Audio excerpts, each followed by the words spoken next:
Now, Aditya, the fight for survival that Netanyahu was fighting for survival before October 7th.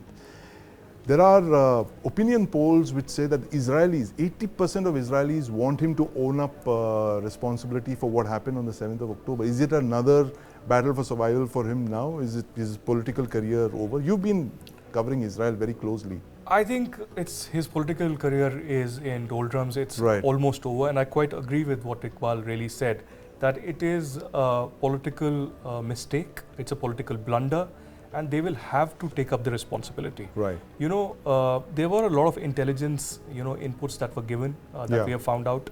We have found out that there were, Hamas in disguise as farmers, clicking pictures continuously around the Gaza Strip to understand what exactly was going on there. There were reports of a lot of irregular training exercises that the Hamas military wing... We saw those training videos of them exercising in full public view. Yes, the Al-Quds was in fact preparing, and they were preparing to take over the Israeli settlements, and that was underway for months together. And this was sent in by Shin Bet and Amman up the chain of command, but this was completely disregarded as usual activity that the Hamas conducts, and there was nothing irregular or so certain about it that they were preparing something. So I think there was some kind of an intelligence failure, and they will have to look into it, because warning signs were given to an extent, but nothing was preempted that such kind of an attack could take place, or Hamas had the capability of conducting such an attack, but more so a political one.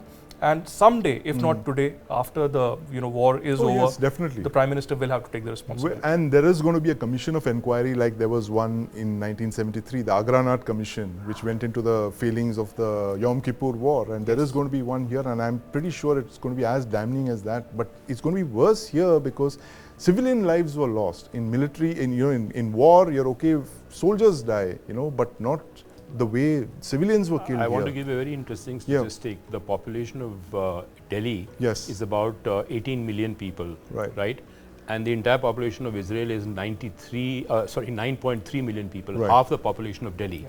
So losing 2,000 people is like losing a lakh of people for us. It's that kind of gigantic loss. In fact, that's what the Israeli minister mentioned to the Americans, that or was it a military official? I remember, Aditya. 5 times 9/11. 5 times 9/11. It's like, it's the equivalent of America losing 25,000 people in 9/11, and that's the kind of scale of numbers that you're talking of. But Aditya, I want to take you up on what you mentioned in your explainer, the last half of it, which suggested that Israel is putting together a squad to go after Hamas. Tell us more about it. Is this post-Munich again? Well, absolutely. We've known the Israelis and the Mossad in particular. These are legendary stories of how they went back, to the perpetrators, the criminals. Of course, the Nazi war criminals as well. And they captured one alive. Absolutely, they captured from Argentina. Adolf Eichmann alive. They made him stand to trial. Yes, and they missed Mengele, but they got Eichmann. And in fact, there's this fascinating book that you should read on the subject by Ronen Bergman. In fact, it's the only authoritative account. It's called Rise and Kill First. And I was very interested to know that Israel is the only country that has carried out the maximum number of assassinations post the Second World War. And they've gone after their adversaries with a vengeance, starting from the 1950s. And it's the Americans who kind of borrowed this playbook after 9/11, using the drones and stuff like that. But tell us more about this policy, Aditya. They're known for this, and they're doing this again. I mean, even if they look inwards and introspect on the intelligence failure or the other failures that took place, but now the Shin Bet, which is like the domestic agency that looks at intelligence, mostly human, they are now preparing target list of not just people in Gaza who were responsible for the 7th October attacks, but people all across the world who may have some links with it. And this new agency under the Shin Bet is called NELI. And this NELI agency is looking, they have special forces from different wings of the IDF and the intelligence community, and they are stationed in different areas as well. And they've already started killings in Gaza. Targeted killings of all the perpetrators. Of these perpetrators, and this will continue. It's a long mission, it's a long war and a long haul. And certainly in the coming weeks and months, or perhaps even years from now, we could see that more killings of these people responsible will take place. Operation Wrath of God that they started after the Munich massacre of 1972, that lasted for almost a decade, if I remember correctly, from almost up to the late 70s. And there's been made very famous by that Spielberg movie Munich. So I think pretty much you could see the same happening over here. But meanwhile, Israel's capital Tel Aviv is under attack from both Hezbollah and Hamas rockets. And our colleague on the ground in Tel Aviv, Sumit Chaudhary, has this report. Let's listen into what he has to say. First priority which every youth in this country is the forces. The reserve forces, people have been very enthused about this, because when I'm moving forward with the different locations, I've seen many people, local citizens, have been cooking food. They have been taking through stuff like mobile batteries, the wires, the chargers, the clothes for their reserve forces and for the Israeli forces. So there is a sense of involvement in whole country when this country is into the war. The army of Israeli forces are on the standby. They are not going inside. They are waiting for something, because I have been noticing them. Their armored vehicles, their shells, their surveillance equipment. They have plenty of backup with them, but still they are waiting for something, because I think they are making their northern borders more stronger, because if something comes from the northern borders, then they have a proper defensive and the offensive operations forces, so that they can handle both the fronts easily in this war scenario. They are waiting for their proper backups. Then only they will start doing something, and they're not going to enter and do a full-fledged war like Vietnam and like Afghanistan, which US has done. So they have been monitoring and understanding all these strategies. Their main aim is to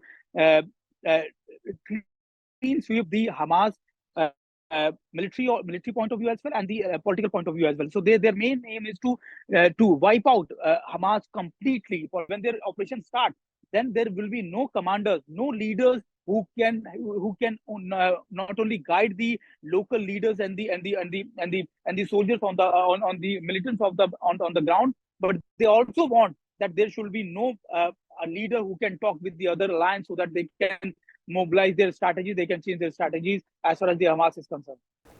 So it's very interesting that Sumit says that Israelis are fully prepared for what will follow. Aditya, you've been there. Iqbal, you've been there. Tell us what kind of a society Israel is when war drums are beating, the enemy is at your doorstep. How do they react? I think the society is more so prepared. Last November, I remember traveling with the IDF to the Gaza border. Right. And I went to several of the kibbutz there. And we were speaking in detail with the local, men and women who've been staying there for years. And they actually showed us the entire drill. What really happens when the siren goes off, how they run with the kids, if they're in the playgrounds, outside on the roads or elsewhere.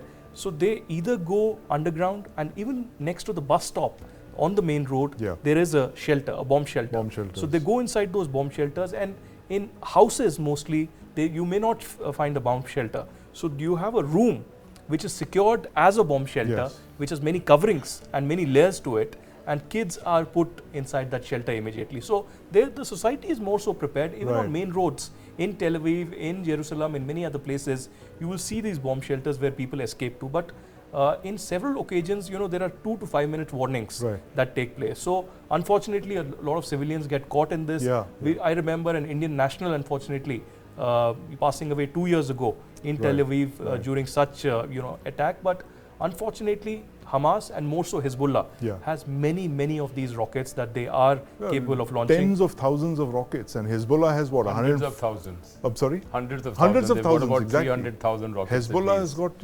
multiples of hundreds of thousands. I think the Israeli society is very plucky, and they have been facing an existential crisis since the inception of the State of Israel. So I think there's no lack of pluck and there's no lack of courage over there. Yes. The question is that they've also got the support of the Americans. So it's a fight to the finish, and it depends again on who all joins the fight. What will happen tomorrow if some very trigger-happy Hezbollah commander starts unleashing a barrage of rockets on northern Israel. So anything can happen then. So it just depends.